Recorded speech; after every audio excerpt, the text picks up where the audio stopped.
వ్యవస్థను గాడిన పెట్టే దిశగా చర్యలు తీసుకుంటోన్న రాష్ట్ర ప్రభుత్వం జీఎస్డీపీ లక్ష్యాలపై ఫోకస్ పెంచింది. ఈ నేపథ్యంలో రేపు అన్ని శాఖల అధికారులతో సీఎం చంద్రబాబు సమావేశం అవ్వనున్నారు. ఈ సమావేశానికి మంత్రులతో పాటు అన్ని శాఖల హెచ్ఓడీలు, ఉన్నతాధికారులు హాజరవుతారు. మరోవైపు ఈ నెల 17-18న కలెక్టర్ల కాన్ఫరెన్స్ కూడా నిర్వహించనున్నారు సీఎం. రాష్ట్రంలో అభివృద్ధి, సంక్షేమ కార్యక్రమాల అమలు తీరు, శాంతి భద్రతలపై కలెక్టర్లు, ఎస్పీలతో చర్చిస్తారు.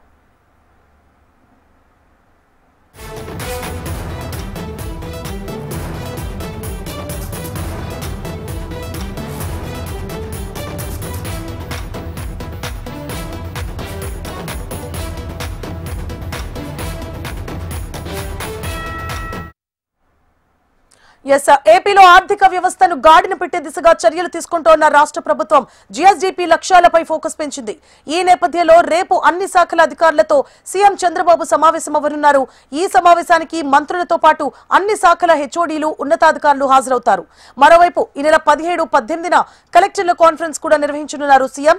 రాష్ట్రంలో అభివృద్ధి, సంక్షేమ కార్యక్రమాల అమలు తీరు, శాంతి భద్రతలపై కలెక్టర్లు, ఎస్పీలతో చర్చిస్తారు.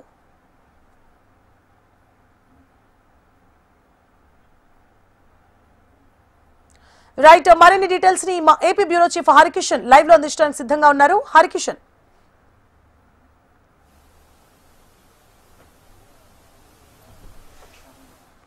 అలాగే సమగ్ర పరిపాలన పైన పూర్తి స్థాయిలో ముఖ్యమంత్రి చంద్రబాబు దృష్టి సారిస్తున్నటువంటి పరిస్థితి అయితే తాజాగా ఉందని మాత్రం చెప్పుకోక తప్పదు. ఇదే నేపథ్యంలో నిన్న మీడియా సమావేశాన్ని అయితే ఆయన నిర్ణయించడం జరిగింది. జీఎస్డీపీ ప్రజెంట్ ఎలా ఉంది, గత 10 సంవత్సరాల కాలంలో ఏ రకంగా ఉంది, దాన్ని ఎలా సాధించగలుగుతున్నామన్న దానికి సంబంధించి సమగ్రంగా ఆయన విశ్లేషించి కూడా చెప్పడం జరిగింది. దీనికి సంబంధించి నిపుణులు కూడా ముఖ్యమంత్రి వద్ద ఉండి పూర్తిగా కూడా నివేదించడం కూడా జరిగింది. సో ఒక్కసారి మనం చూసుకుంటే గతానికి ఇప్పటికీ చాలా వరకు కూడా ఆర్థికాభివృద్ధిపై వైపు ఆంధ్రప్రదేశ్ రాష్ట్ర ప్రభుత్వం అడుగులు వేస్తోంది. సో గతంలో చాలా కూడా క్రైసిస్ ఉండేది. అయితే ఒక్కొక్క రంగాన్ని కూడా గాడిలో పెట్టుకుంటూ తద్వారా ఎక్కువగా కూడా అభివృద్ధిని సాధిస్తూ పూర్తిగా జీఎస్డీపీని గాడిలో పెట్టే ప్రయత్నం చేస్తున్నామని చెప్పేసి కూడా చెప్పడం జరిగింది. ఈ నేపథ్యంలోనే ప్రధానంగా ఏ రంగాలలో ఏ మేరకు అభివృద్ధి జరుగుతోంది, సో ఎంత మేరకు ఆదాయం వస్తుంది, సో దాన్ని ఏ రకంగా ఖర్చు పెడుతున్నాం, సో ఏ రకంగా ఆదాయం వస్తుంది అన్న దానికి సంబంధించి కూడా పూర్తి స్థాయిలో దృష్టి సారించడం జరిగింది. సో ఒకసారి మనం చూసుకుంటే ఏదైతే అంటే మిగిలిన శాఖలకు సంబంధించి అన్ని రంగాలలో కూడా ఇటు ప్రభుత్వం చూపిస్తున్నటువంటి శ్రద్ధతో చాలా వరకు కూడా ఆంధ్రప్రదేశ్ ఆర్థికాభివృద్ధి వైపు కూడా పరుగులు వేస్తోందని కూడా ఆయన చెప్పడం జరిగింది. అయితే ఇది ఏదో ఒక మంత్రం మాదిరిగా ఒక్క రోజులో కూడా ఈ జీఎస్డీపీ అనేది కూడా మారిపోదు. కానీ క్రమేపీ ఆంధ్రప్రదేశ్లో ఉన్నటువంటి అన్ని రంగాలు కూడా ఒక్కొక్క అడుగు పైకి అంటే ఎదుగుతున్న కొద్దీ దానికి సంబంధించి అభివృద్ధి అనేది కనపడే కొద్దీ కూడా ఈ జీఎస్డీపీ అనేవి కూడా అంటే ఎక్కువగా పెరిగేటటువంటి అవకాశం ఉందని కూడా చెప్పడం జరిగింది. ముఖ్యంగా ఒక పక్క సంక్షేమాన్ని అమలు పరుస్తూనే మరోవైపు ఇటు ఏదైతే జీఎస్డీపీని తగ్గకుండా చూసుకునేటటువంటి ప్రయత్నం చేస్తోంది ప్రభుత్వం, సమపాల్యంగా ముందుకు పోతోందని కూడా చెప్పడం జరిగింది. ఇప్పటికే సూపర్ 6 అనేవి కూడా పూర్తిగా అమలు పరిచేందుకు ఎన్నో ఇబ్బందులు ఉన్నాయి. రాష్ట్ర ఖజానా ఖాళీ అయిపోయినప్పటికీ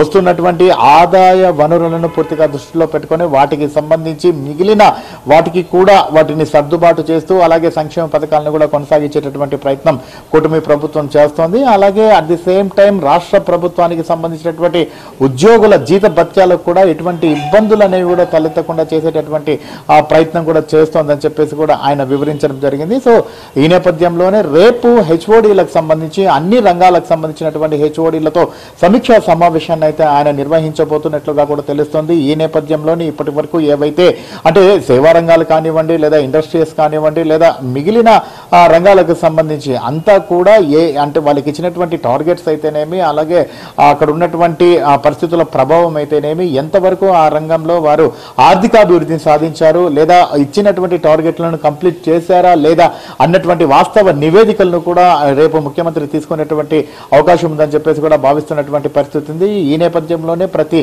3 నెలలకు ఒకసారి కూడా జిఎస్డిపి పైన కూడా సంబంధిత సమగ్రంగా అధికారులతో సమీక్ష సమావేశాన్ని అయితే ముఖ్యమంత్రి ఇకపై నిర్వహించబోతున్నట్టుగా కూడా నిన్న తెలపడం జరిగింది. మరోవైపు ఈ నెల 17వ తేదీ అలాగే కలెక్టర్లకు సంబంధించినటువంటి కాన్ఫరెన్స్ ను కూడా నిర్వహించబోతున్నారు. ఎందుకంటే ఒక జిల్లాకు సర్వోన్నతాధికారిగా కలెక్టర్ ఉంటారు, ఆయన సంబంధించినటువంటి శాఖలన్నీ కూడా ఆయన అండర్లోనే పనిచేస్తాయి. సో చాలా వరకు కూడా జిఎస్డిపి గ్రోత్ లో ప్రతి డిపార్ట్మెంట్ కి సంబంధించి కూడా జిల్లా నుంచి కూడా ఆర్థికాభివృద్ధిలో భాగం పంచుకోవాల్సి ఉంటుంది. కాబట్టి అవన్నీ కూడా కలెక్టర్లు మానిటరింగ్ చేస్తారు. కాబట్టి దానికి సంబంధించి కూడా కలెక్టర్లకు దిశా నిర్దేశం కూడా ముఖ్యమంత్రి చేయబోతున్నటువంటి నేపథ్యంలోనే గత 2 నెలల క్రితమే కలెక్టర్ల కాన్ఫరెన్స్ సచివాలయ కేంద్రంగా కూడా నిర్వహించారు. సో అప్పటికి ఇప్పటికీ ఎటువంటి మార్పులు జరిగాయి, ఎటువంటి చేర్పులు చోటు చేసుకున్నాయి, సో దానికి సంబంధించి పూర్తిగా కూడా ఆయన మానిటరింగ్ చేసేటటువంటి అవకాశం ఉన్నట్లుగా కూడా భావిస్తున్నారు. ఇప్పటికే దేశంలో ఆంధ్రప్రదేశ్ ని అగ్రగామిలో నిలబెట్టేందుకు, అలాగే ఏదైతే జిఎస్డిపికి సంబంధించి ఒక్కసారిగా అంటే ఒక రోజు రాత్రిలో మారిపోదు, కానీ దాన్ని మార్చేందుకు అగ్రగామిగా నిలబెట్టేందుకు మాత్రం కూటమి ప్రభుత్వం ప్రయత్నిస్తోందని చెప్పేసి కూడా ముఖ్యమంత్రి చెప్పినటువంటి నేపథ్యంలో రేపు హెచ్ఓడీలకు సంబంధించినటువంటి సమావేశం ఏదైతే సమీక్షా సమావేశం అయితే ప్రాధాన్యత సంతరించుకుందని మాత్రం చెప్పుకోక తప్పదు. Suvarna. Right, thank you for the updates Harikishan.